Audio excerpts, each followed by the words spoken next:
without further ado, I will introduce Guy Pyne, who is president of Dooley Pyne Landscaping and Snow.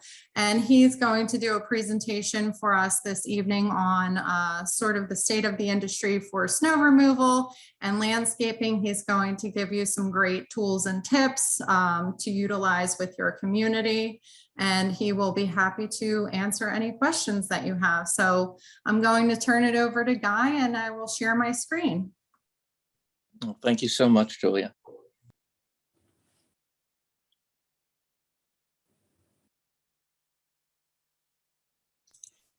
All right, hopefully you can see that. I got it. Okay, great. Well, Julie, I just wanted to say thank you very much. And I really wanted to thank all of the homeowners and board members and CAMCO especially for inviting me to speak this evening to all of you and hopefully share a little bit of the insight from the perspective of the vendor and developing a relationship that hopefully will become long lasting and improved. And essentially just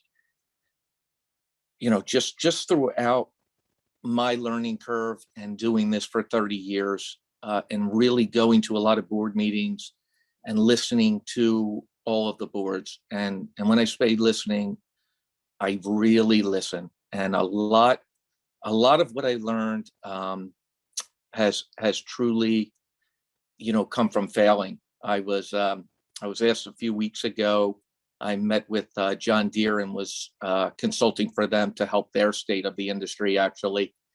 And we were going over with some of their executives in product development and R&D.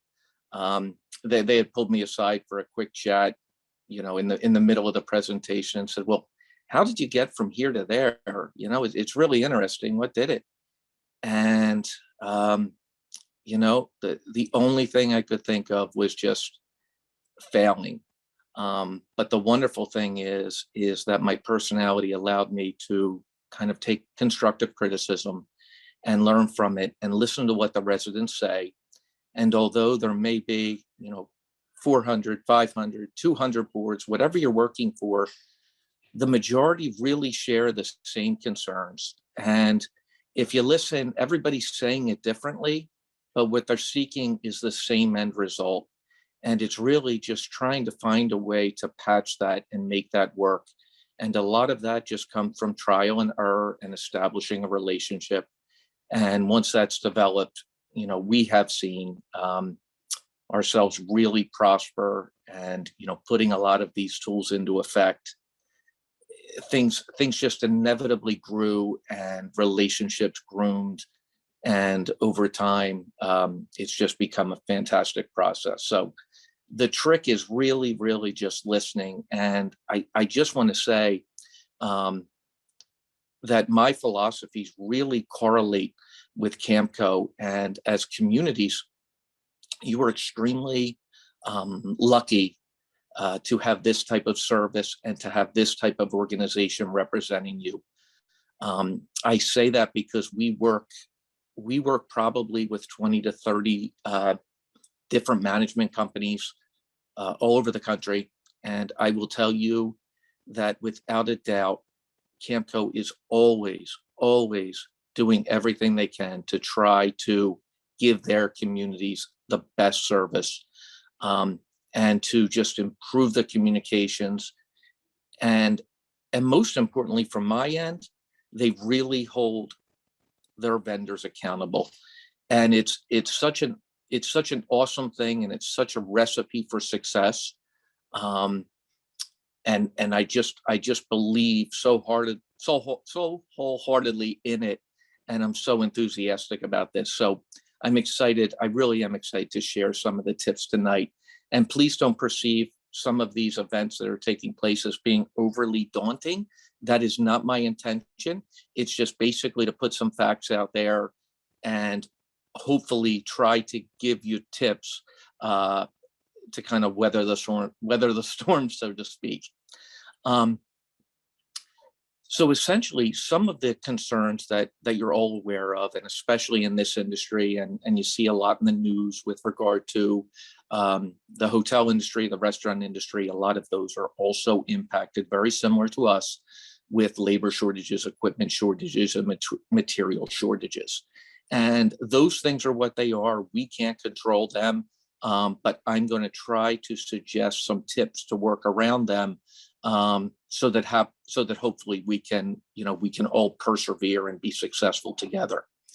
And then I'm just going to touch on regarding snow. I'm just also going to just have some attachments and ideas that I've put in place over the years, which have really become successful and really help to open the lines and clear up a lot of misunderstanding between the vendors, ourselves, the managers, and the board members and their residents. Next slide, please. So Dooley Pyne has been servicing the Mid-Atlantic, primarily Chester, Delaware, and Montgomery County for a little over 28 years.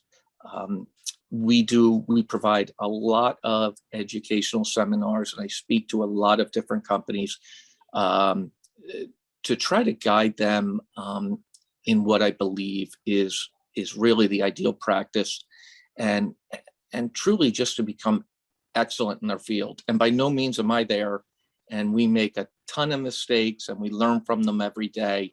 But the important thing is really trying, and it's my goal at the end of the day to really leave a mark on the industry, listen to what people are saying, and try to help others create a very successful path. And next slide. So as I said, the three primary concerns that we have this year are labor, equipment, and materials. Next, please.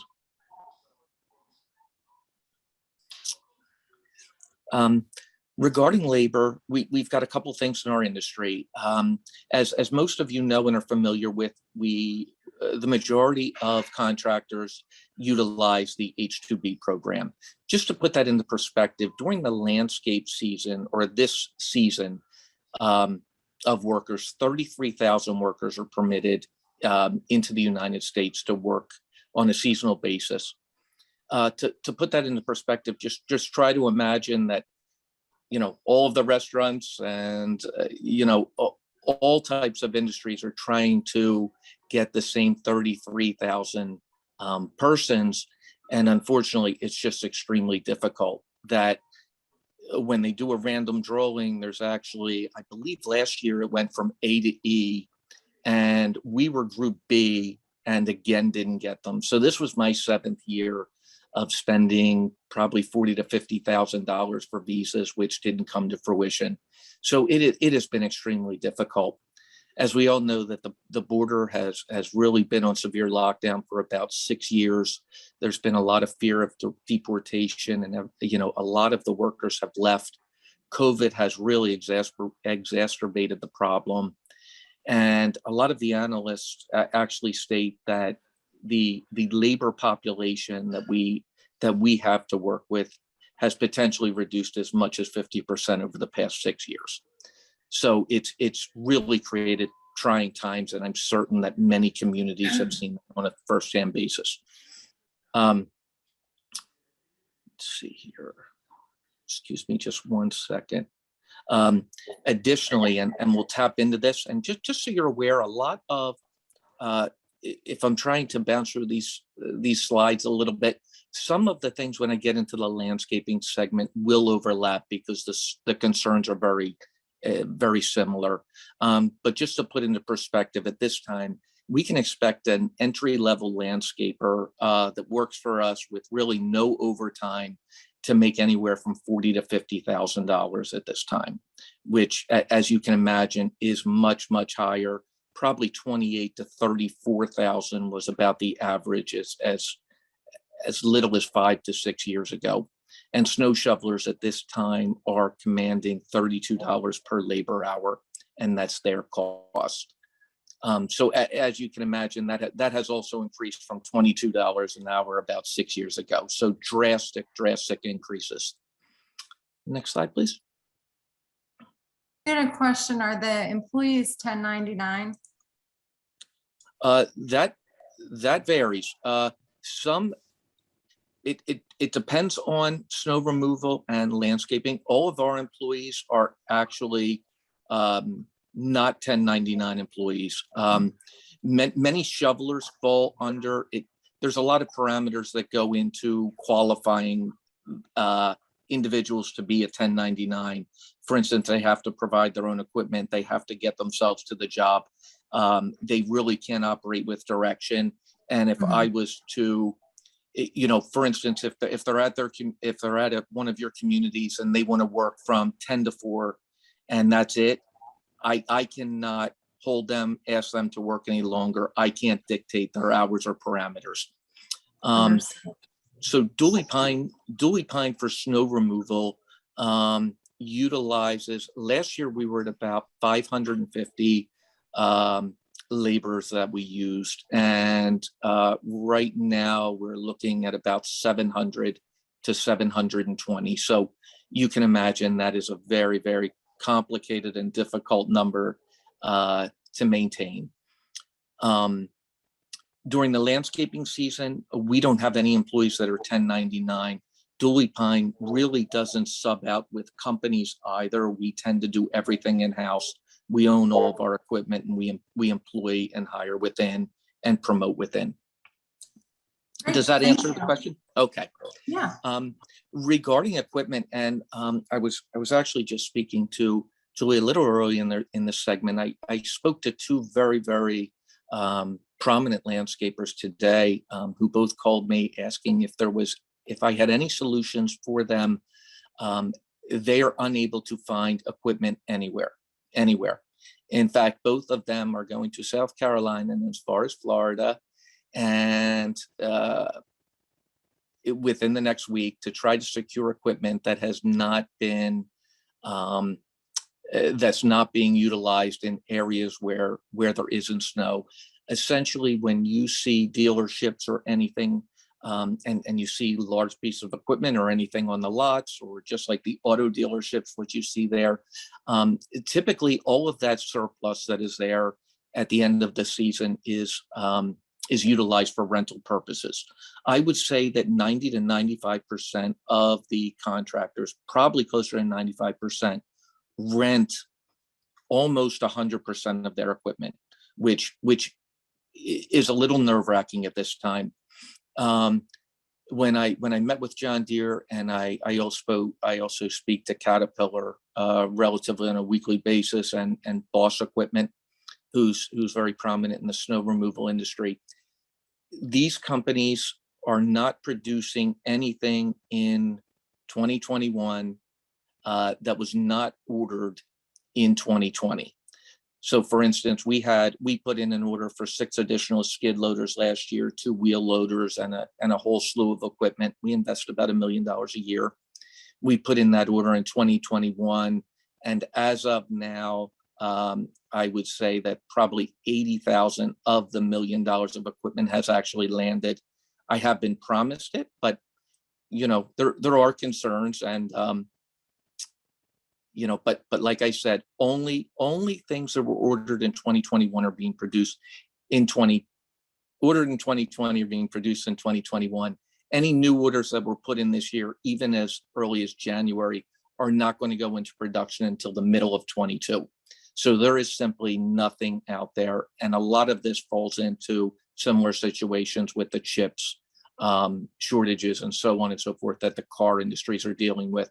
And then with COVID, just like the car rental businesses, everybody had sold their fleets of equipment versus kept them for rental purposes. So there really isn't anything at this time. Just a real quick touch a little bit more on equipment. I also have concerns regarding parts for all of our existing equipment. So let's say Dooley Pyne has $4 million of equipment. During snow removal, things break down very, very frequently. It is going to be very difficult to just get the parts to repair the down pieces. So at this point, we are really stocking up on any and everything to try to get ahead of it. And that's it with that slide. Materials is another one, and this is something that I'm not sure if everybody's aware of. Material really revolves around transportation. And as all of you can see, again, with the news, if you have children, it is very difficult even to get buses, school buses to pick up the children. A lot of the cities and districts have actually come up with financial incentives so the parents will drive their students themselves. There is typically a major shortage. We can't even get Waste Management, who has always been absolutely astounding. We click a button on the app and miraculously our dumpster is emptied. It typically takes 6 to 7 requests now, and dumpsters are overflowing everywhere and we just can't get people to pick it up. So one major concern is how are all of these materials going to get to the port? Most of it is stored at ocean port. From the ports to the distributors, and then from the distributors and the wholesalers down to the contractors. It's a little bit of a nerve-wracking process. And I mean, some of us purchase and deal directly with the port, but the majority of people don't have that opportunity or luxury. So it's a little bit of a concern. Just so you folks know, and in the event of shortages or transportation issues, townships and government always get first draw, which quite frankly, if what they need is first, and the companies, the largest companies and the ones that utilize and purchase the most product are second, and then based on buying power, really, it just continues down. But we are at the mercy if shortages take place and companies are not stocked within, they cannot get the product. We saw some scares with this. I can't really say for sure, but it was about 7 years ago where calcium products were not available and salt was at a very large shortage. So transportation is a real concern. Okay, next slide. Some successful solutions, and this is really between the managers and the communities, things that I think will really help to just put the right people together, the right vendors with the right communities, and try to get the communities to to understand some of the constraints and find ways to work to better the relationships. So when looking at the companies, experience really does matter. Ensure that the company that you're looking to hire can really meet your expectations and the obligations. When the managers are recommending a vendor, I always recommend that that there is a prior history, there's a successful past experience, that they can talk to to their partners at work and say, what is your relationship? I have this community, you're familiar with it, it's this size. Who do you think would be the right fit? What company could handle the community? So on and so forth. Just questioning the other team members regarding their experience with with the vendors. I highly recommend references, and in references, when requesting them, try to request them based on a similar community and a similar set of circumstances, and what the specs are. Another thing that a lot of people don't ask for, and we actually put it in our RFP packet, but is an equipment list. An equipment list, really, we just utilize our inventory list that we update twice a year, and we submit that. But it really gives the communities and the management company a little peace of mind that, okay, this company has the tools and the capability to handle the job. When looking for, it doesn't hurt to ask the company size regarding how many employees do they have, how many do they hire, and importantly, quantity can really matter. especially in these shortages, and just to make sure that you have the right amount of people that have the capacity to manage your site. One thing that we do, and we've been taken up on it a couple times, is we recommend that a board or a snow chair person come out and visit our yard. We actually pull out the equipment that would be utilized in that community and stage it for them so that they can get their eyes on exactly what will be utilized. And it really helps them just to get a comfort level and to know that, yes, Dooley Pyne's got this under control, or any company. And just went out on site, look at the condition, the quality, the quantity, try to look around just to see if bulk products are on hand. If they have salt silos in the yard, that is really comforting because they can store the product and not have to purchase it as storms come up and product is running short. And don't hesitate to ask them which equipment and materials will be utilized at the community. If it's a large community, really try to find a company with the appropriate buying power, the right size. Past history is critical, and the similar size and scope and references. Really, as the size of the community, comes into play, less and less companies are able to handle the requirements. So, the interviewing process with the vendor becomes extremely critical. Next slide. So just some documents and, that we feel lead to success are references. And I state that 3 times because I really think it's the most important thing. Ensuring that the references you're requesting pertain to the same similar scope of work. Ask for an equipment list, ask for a snow site plan. Everybody should be able to put that together really quickly. A pre-storm plan of action. We have found those to be absolutely fantastic. And we share all of this information with CAMCO's management companies. And a lot of people ask us our plan to kind of put forth theirs. And that really just putting these plans and this communication in place really alleviates that billing nightmare that so many of you have experienced. And everybody actually enters the event under the same set of circumstances with the same plan. It's really comforting, and I'm going to share a little bit about that with you. And then we always just attach the snow insurance, and just to make sure that the right insurances apply, so that your community is protected. Next slide, please. Some sample documents that we put in, like I said, it's just a reference list, and ours, we probably just put on about 30 communities of varying types and sizes, and then we scale that down based on the community that we're looking for, so it can be kind of an apples to apples reference. The equipment list, as I said, ours is simply just, it's about 25 pages of just inventory broken down by usage, whether it's snow or landscape.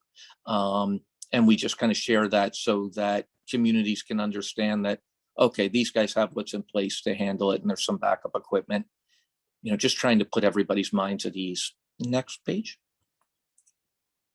Snow site plans. These are fantastic. Everybody should be able to do this. I'm not sure I'm thrilled with all the technology that has come about in my 30 years, but some things are awesome. And having the ability to go in and take specific communities and put together a site plan for them, show them the direction. This is in advance of the season, directions that we will be pushing the snow, where specific cones are, where mailboxes are, fire hydrants, exact perimeters of where they'll be working within, and all of our foremen and site supervisors have these documents as well with them.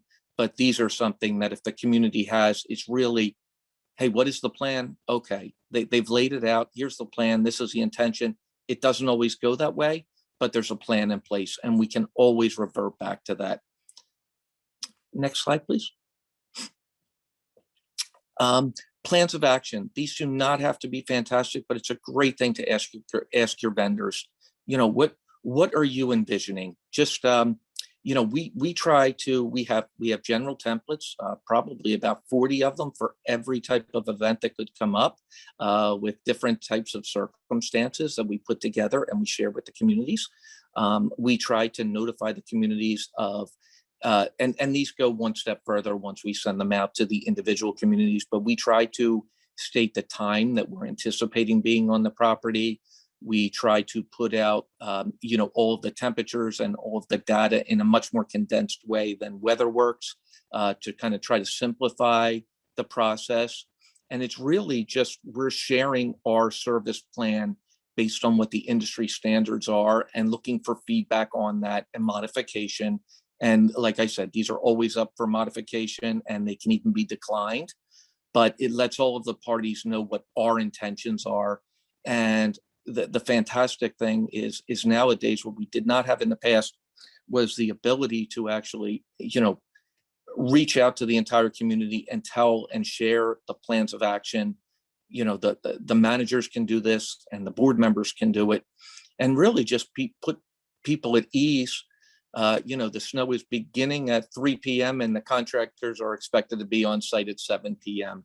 The relief and the lack of questions and back and forth that just putting those types of things out there is a wonderful thing, and really should alleviate a lot of the stress on the community board members, remembering that this is all voluntary and very difficult. So we try to streamline that and make it as simple as possible.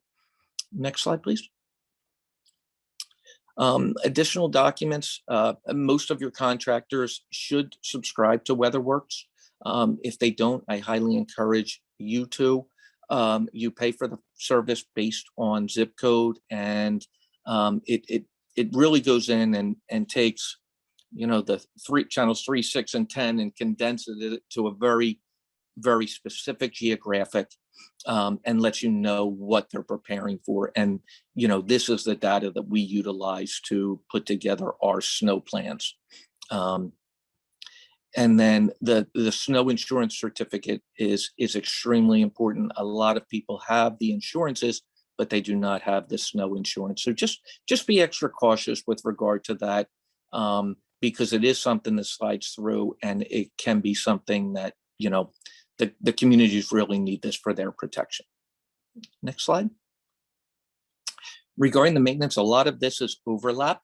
I'm just going to tell you a little bit of kind of what you have seen this year probably and what we're expecting next year. The same exact thing, labor, equipment, and material shortages. I can tell you without a doubt, I know that as of July, I think I was asked probably by 4 or 5 communities that still hadn't been mulched at that time if I could take over their communities. I'm not sure who they work with or what type of specifics surrounding it, but it was very clear to identify that there were severe labor shortages and these companies were really struggling to supply the workers. And I know from doing this for so many years and meeting so many people that they really are trying, but it's just you're trying to get blood from a stone, and it's just so difficult. Labor costs have been rising astronomically. As I said, for non-skilled labor, we're probably at a $40,000 to $50,000 wage annual. Surcharges from the transportation companies are, completely unexpected, but they're coming in nonstop. All of our material costs are going through the roof if they even have the material. And, if heaven forbid you're trying to do a hardscaping job or something along those lines, you're guaranteed the product's in stock. You go to pick up the product and all of a sudden they don't have it. So it is a very, very trying time. But as I said, everybody that I speak to in the companies, they really have your intentions at heart and they want to do the best they can. They're trying. Successful solutions is really just trying to standardize all of the RFPs, really ensure that everything's apples to apples. And it's essential for the communities to express to the managers what their expectations are. A lot of communities, it's, please just go and get us 3 or 4 bids. The problem is when the contractor gets this template, they're not 100% sure of what the community wants. And if we don't know what the community wants, it's very difficult to provide it. because like I said, every community kind of has the same expectations and the same concerns, and we see the same problems and hear the same problems when I go and I ask, why are they turning over a company or why are they switching gears? And a lot of it just falls into communication and finding ways to better that. And truth be told, some people just are not wonderful communities. Companies are not great communicators. That's what I tried to say. Companies are not great communicators. And if you're having difficulty with that, that's something that really just requires a lot of massaging and work to try to get the right fit. And I know CAMCO works diligently to try to put the right vendors with the right communities. I also recommend service calendars, and I'll explain a little bit more about that. Just like for the snow removal, having a landscape maintenance chair, somebody that the contractor can bounce ideas off of, walk the community, get a little feedback, and try to ensure that they know what they want to do. And I mean, my belief is if I know what a community wants, and I have always strived, it seems like the stricter the community, the more I enjoy it, because the more the challenge. And everybody says, but isn't it frustrating? And I say, you know what? I know exactly what this community wants. And by knowing what they want, I can give it to them. It really takes the mystery out of it. And my most successful relationships and our longest standing ones, some communities for 20 to 25 years, have been the ones where everybody said, oh my gosh, that one's tough. They expect this, that, and the other. To me, that is a great thing. So there are companies out there all looking for different things, and we happen to fit that mold. And then I really recommend site walks with the board member and with a resident, just to get out there 3 times a year, spring, summer, and fall, and just walk the community and try to kind of assess the needs and how we can improve. And quite frankly, just to really enhance the relationship. We're all people trying to meet the same goals and coming together and just walking the site. And our site walks have become so extensive. We actually purchased a golf cart because some of the communities are so large that we're actually taking that to the sites and utilizing it on our site walks. And that has been absolutely fantastic. It really can condense some of those from 8 hours to 2 hours, and it's wonderful for both people with limited time. Dooley Pyne, once again, just servicing for 28 years, and really just trying to keep the same caring account managers in place and the same labor force in place to ensure that the communities are getting the best result. Limiting the turnover is just essential. The same big 3: labor, transportation, and material shortages. They're extremely difficult, but we're really trying to work through that haze and get there. Next slide. Some of the essentials, and I always put it down to kind of it's the little things. Ensuring that the RFP meets the community's needs and wants. It seems so basic, but it's the more information, the better. Please explain in this. You have to understand that a lot of times, and I can describe it a little more. You would be amazed, and I'm floored, how many communities that have agreed to utilize Dooley Pyne and are spending $200,000 with them annually, and they've never asked to meet with me. And I'm always shocked with that. And I'm like, boy, I wish we could have the opportunity, and I wish I knew what they really want. Because my goal and my intention is really just to be the best, and I can only be the best at what I do if I know what everybody wants, and so that I can try to please them. Just a segue here, one of the communities that CAMCO utilizes, a very, very big community in Exton that went out for bid, Exton Station, and I hope they're okay utilizing them as a reference. But when I look at communities that really put together with the board manager, the community manager Kevin Bowes. This community and manager worked diligently to really try to find the right company and to try to reach success. And this particular community put together, on my slide here, it says RFQ, but it's actually an RFI. And just to request information from the community, express previous problems. What went wrong? What can you guys do? Tell me how you'll fix that. Simplifying it, I know this sounds crazy, but in the RFP, if you want a Tuesday cut, please state it, because guys are going to be bidding on this and they may bid it and not even have Tuesday available. And what a disappointment if all of a sudden they're selected and the relationship already starts out on the wrong foot. Once again, request that equipment list. The fellow at Exton Station, his name was Pat. When I said that a couple individuals actually came out to our yard, he was one of those individuals to see the equipment. And I guess what it all comes down to is the diligence that I feel that he put in. I'm not saying that, we're able to perform everything, and he may have concerns at this point. It's our first year and we're still trying to learn and navigate. But they were so clear in telling us what they wanted, what their expectations were, and both Pat and Kevin hold me accountable. And everybody has a right to do that. And by meeting us in person or meeting us via Zoom and having all of these opportunities at this communication, really put the onus on me. I want to perform and I want to be better.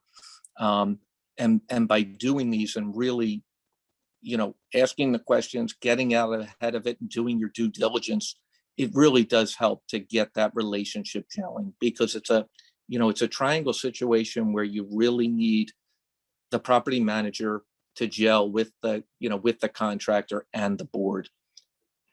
When, where, why, and how. A fantastic thing. You should always request service reports just to give a state of what took place the previous week when they're maintaining your property, so that you don't get to a board meeting and it becomes, okay, I didn't see these guys fertilizing. What took place? I didn't see anybody. I don't understand what we're paying for. Very, very common frustrations, and they can be alleviated by just the contractor touching base each week to just let them know what services are performing and what is in the future. An annual calendar. I always make an extremely basic calendar, as you can see here. But I just go down and everyone varies, and I take the services and the specifications that the community is asking for in the RFP and the contract. And then I list all of them, and then I try to put the appropriate times into a calendar format. And my goal is always to get these out to the communities in February or at the latest early March, so that if I had sent it to community Y and they said, and I had a April 3rd, or let's just say I had their mulch scheduled for the week after Memorial Day. They may want it done pre-Memorial Day, or, someone will wait till after Memorial Day, but hit, Mother's Day, things along those lines. So getting this out in advance and modifying it based on the community's expectations. Obviously the dates can't be held firm, but it gives a really solid idea as to what the community wants. And once again, holding the contractor accountable. And another thing is service maps, just like the snow removal, getting these maps for the different services, and finding out how the company is going to service the property really alleviates a lot of questions and concerns on the back end. Next slide, please. And site walks really enable success. I can't encourage them enough. And I cannot encourage, if I could just give two things to take away from this entire presentation, it is please do site walks, and please, actually three things. Please really check the references, and please utilize this Zoom option to meet with a few contractors and make sure that you're getting the right fit, because the relationship is essential. And I was speaking to Julia earlier also. I said, there's so many studies out there that deal with employee turnover and the cost to an organization to lose that employee. But what is the actual damage to a community that is continuously or frequently turning over their contractor? And a lot of times it seems fit, but there are a lot of things that can take place. The undulations, the damage to the grass, the different turf, companies learning the new community, that the board's time to oversee the community and teach the new contractor. And quite simply, it's a new contractor putting down different products, different format than, on the turf than other companies did. And quite frankly, these turfs and these plants, they grow and they thrive based on consistency. So that turnover is really hurting the communities, and just trying to find ways to limit and alleviate that is fantastic. And then just some good add-ons that I recommend requesting, or that should come with the RFP. Just a clear site map with roadways and boundaries. It's funny when RFPs come in and nobody would believe that I think in our portfolio we may have 17 Pickering somethings, and there's about 4 barley chiefs, and there's 3 of these, and you just can't imagine how common they are. So just giving that information with the boundaries so that the guys know to specifically go out what they're measuring really alleviates a lot of problems on the back end. Getting the right equipment to ensure you have the right contractor, and once again, references. Next slide, please. And just in summary, and I believe this wholeheartedly, I believe my relationship with CAMCO has been fantastic, because I sincerely believe they share the same premise. We believe effective communication is the key to successful land and snow operations. Company familiarity, reference checks, document collection, site visits, pre-storm plans are essential to the vendor-client manager relationship success. A strong plan of action, especially in reactive situations, truly establishes a unified front amongst the parties and helps to build a confident, trusting, long-term relationship. And I sincerely believe that wholeheartedly. And just to once again use the example of Exton Station, they were so fantastic at laying out their parameters. They hold us so accountable to the contract. And although they hold us accountable and they're diligent, they're respectful, mindful, they're open to suggestion and opinion. And it's just such a wonderful organization to work for, and we're thrilled to have that opportunity. So if there's any specific questions, I can try to answer. Yeah, I'm sorry if I took too long. No, you're good. We got a couple questions in the chat that I'll just try to briefly overview with you. And then if we have some other time, if anybody has any residual questions, we can ask them. I don't know if Pat was going to be here, but you got some nice shout outs there, Pat. I saw you had a question in here, and Guy, he wanted you to talk a little bit more about the importance of tight specifications and detailed contracts for both landscaping and snow. So I don't know if you want to elaborate on that, but just specifics to the community, I guess, in terms of where you're removing the snow, specific, requirements for the landscaping. So if you sure. From a snow removal purpose first, and Pat, when we first serviced Exton Station, it was a very difficult event. It was the one last December. And imagine a community of this size. It's our first time on the property, and we had all of these wonderful plans to put in place. And there were shortfalls, no doubt. We had snow plans that what we really truly believed simply didn't come to fruition. And some of that's a learning experience. So we met with the board after, and we immediately, even prior to meeting them, put together a new snow plan of action so that we were prepared. And it's really not blaming the snow. It's not blaming the conditions. It's trying to find out, okay, this happened. It was a terrible event. We still, if you talk to us internally, as far as 8 to 10 inch storms go, this was far and the worst we've ever experienced, and that's in 30 years. it was just a horrific compounding experience across the board, and I'm sure you all felt it. But that being said, if you had a contractor that reacted, they failed. They failed based on their own mistakes and the conditions. Did they truly find a way to come and improve things as the year went on? If you have that, then I recommend you really had a company that was trying. Willingness to try and willingness to do their part. I mean, that is something that you don't want to give up on if you have the opportunity. Ask for these snow maps. They're so essential. One thing, Dooley Pyne has never hauled snow. If you send over those snow maps and they're prepared properly by the right personnel and you give it to the community, you can stage things to limit astronomical costs. Refreeze. You guys are all familiar with that invoice line item that is so astronomically expensive. By staging the snow in the appropriate way places, you are going to get runoff and you're going to get refreeze. But how do we limit it? How does that company come in, instead of a full sold application, they're doing a third of the community, or they're only doing the drive lane? Those are things which can really save the community money, and knowing in advance where things are going to go and then getting feedback. Pat, you were a great example of if we had suggested something and you saw it based on past experience, you brought it to our attention and we modified it. Otherwise we're not going to learn until we see it. But really having that communication and plan and action. And I will say that Pat was, boy, in all of the communities, in everywhere I've ever maintained, possibly, he was one of the top 3 people that put the most time and devotion into putting together the RFP and the RFI. He was very specific in what he asked, and it required a lot of time.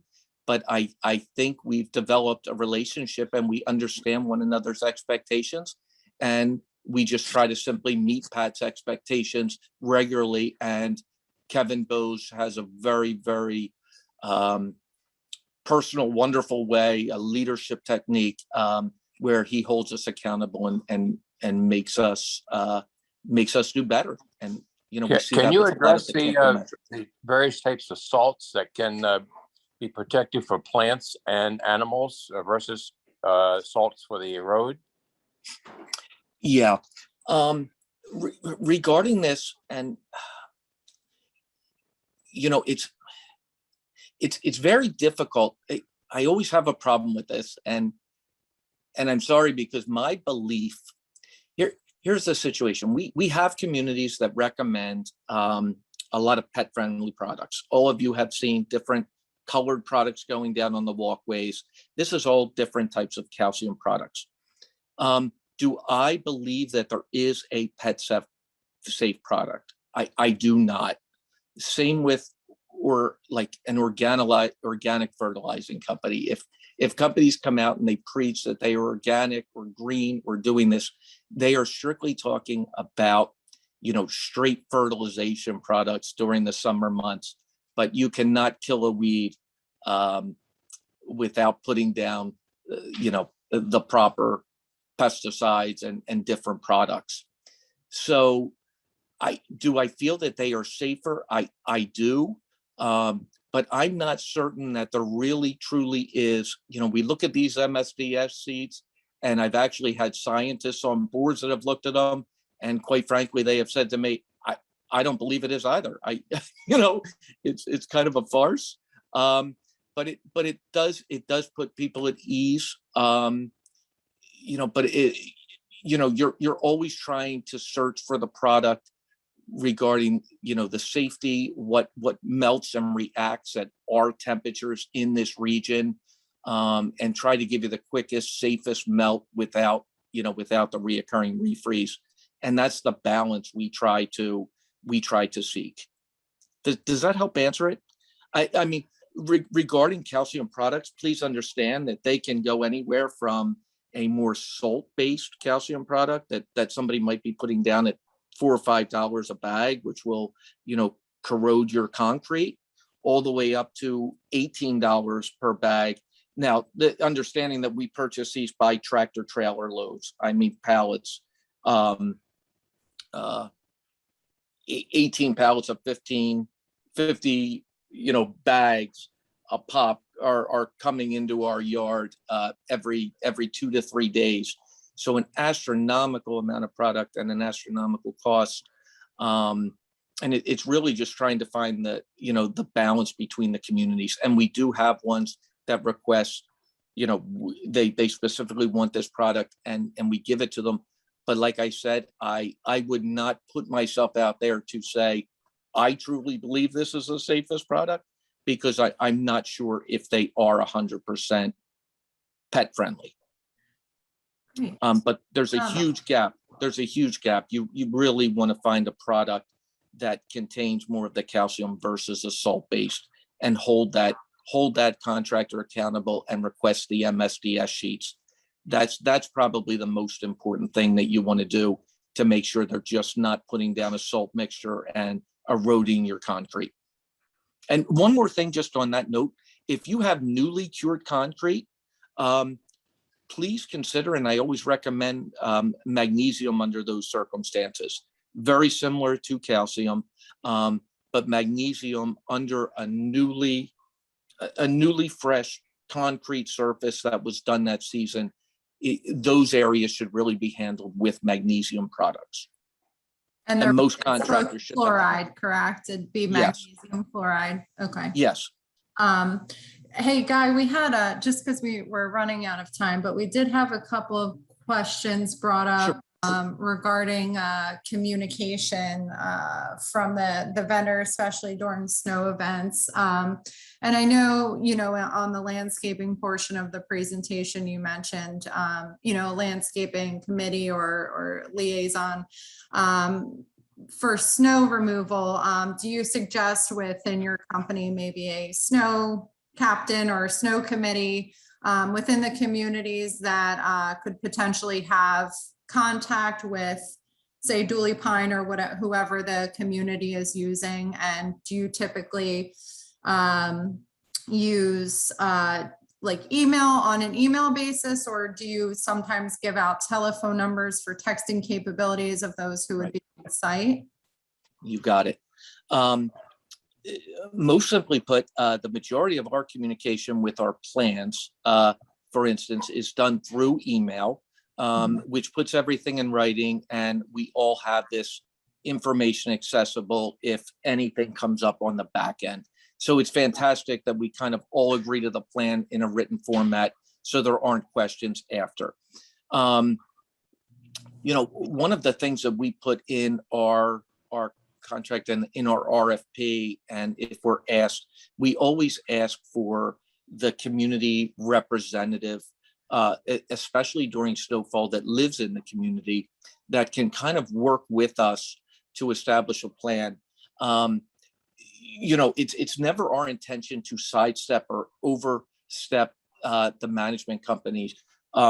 Please understand, it is very difficult for the managers who live off-site. And as you folks know, in 5 miles, things could be drastically different. I spoke with Kevin Bowes on 3 large communities for him last year, and where he was, they had a 1/2 inch of snow, and I'm showing him pictures of, 6 inches, and he can't believe it. And he's 20 miles away in Delaware County. So, kind of grasping it and understanding it, you have to be there. This communication does not have to be excessive or extreme. It doesn't have to occupy all of your time. I do like to have a number on hand if there's an emergency or a very quick change that's required, just so that we can reach out to the person. But the majority of it, just opening that line of communication, I would be hard pressed to believe that any contractor out there does not have the capability, if they don't have an office staff going 24/7, that they don't have the capacity on site and a smartphone to essentially grab their emails and get right back to you. Does that answer everything? I'm sorry. Yeah. One more question on snow removal, just because it's pretty relevant. We had a comment about pre-positioning the snow equipment on site. Do you think that's more useful for certain communities? Do you think there's an extra cost to the community, and what are the benefits for the vendor to leave certain equipment or materials on site as Right. them in? Well, we try to do that. There are some communities that are just simply too tight, and there's transportation issues. Understand this year, Dooley Pyne is a little bit unique with a few companies that we have the capacity to we can haul in and out our equipment.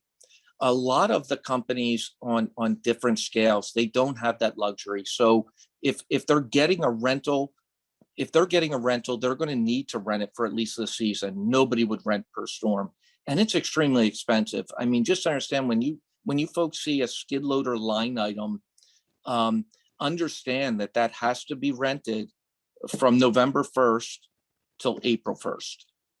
Now that is $3,500 to have a cab unit per month. So imagine that commitment to a community that spends, $35,000 in their budget for snow, that output of the contractor to put that piece of equipment there. So facilitating any space is absolutely invaluable. And what you don't want is, we've had events that pop up instantaneously. They're not frequent, but my vice president and I were talking today that we had an event on a Sunday. It may have even been last season, where 4 inches came out of nowhere. Nothing was predicted. And it was like, oh, so at that point, the contractors aren't going to be able to get the equipment on site. We tried to put in, enclosed trailers that we put at the different locations. And then we try to store, even if it's giving up 2 or 3 parking spots, the contractor can put a lot of supplies in that 2 to 3 parking spots. I know they're at a premium. I know they're so difficult.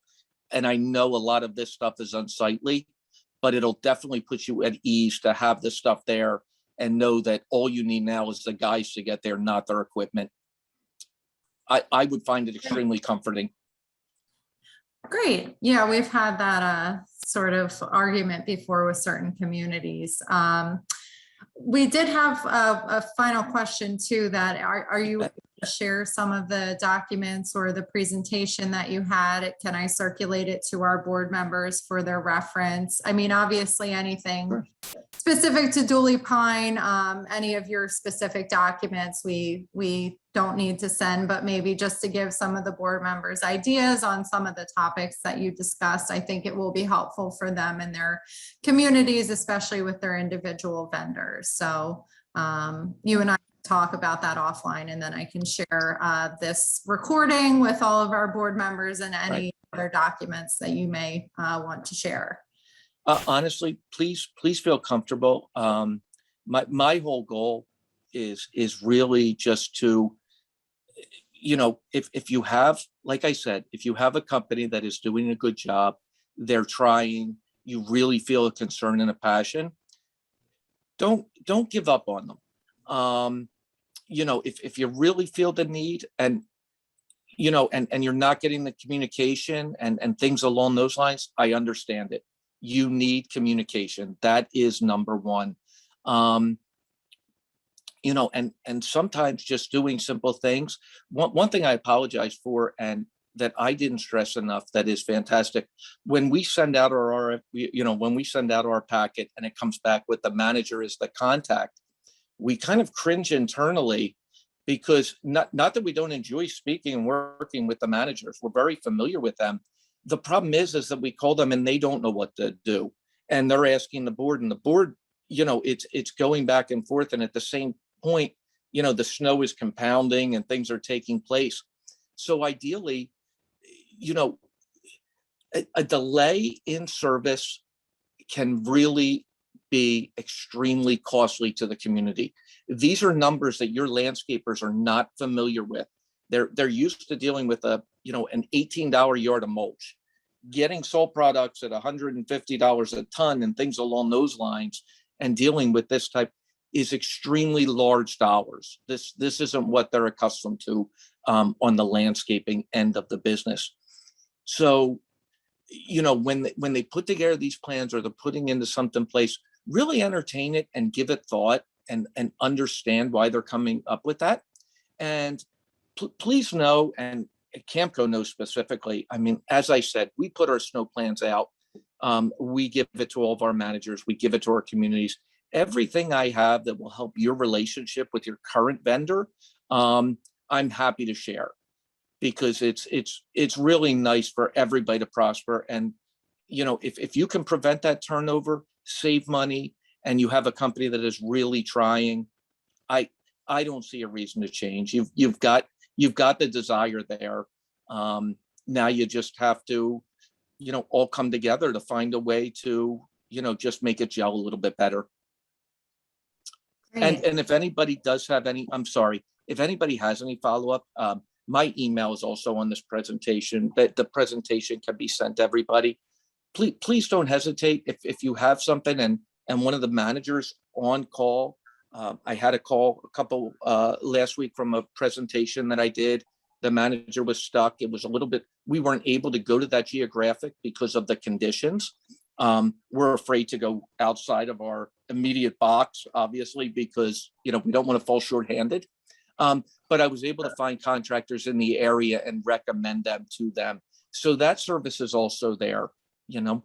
So please feel free to use it. Yeah. Yeah, thank you so much, Guy. You're a great resource to all of us, and we really appreciate the presentation. It's really informative, and I think it gives us all a great perspective about what's going on and sort of the background that we may not know about. So we really appreciate it, and thank you so much. And to all of our board members, we will have our another presentation for you in October. October 12th is our next board event, and you will receive our regular invitations for that. So we look forward to seeing you at that point, and we will have this recording to share with any board members who were unable to make it this evening.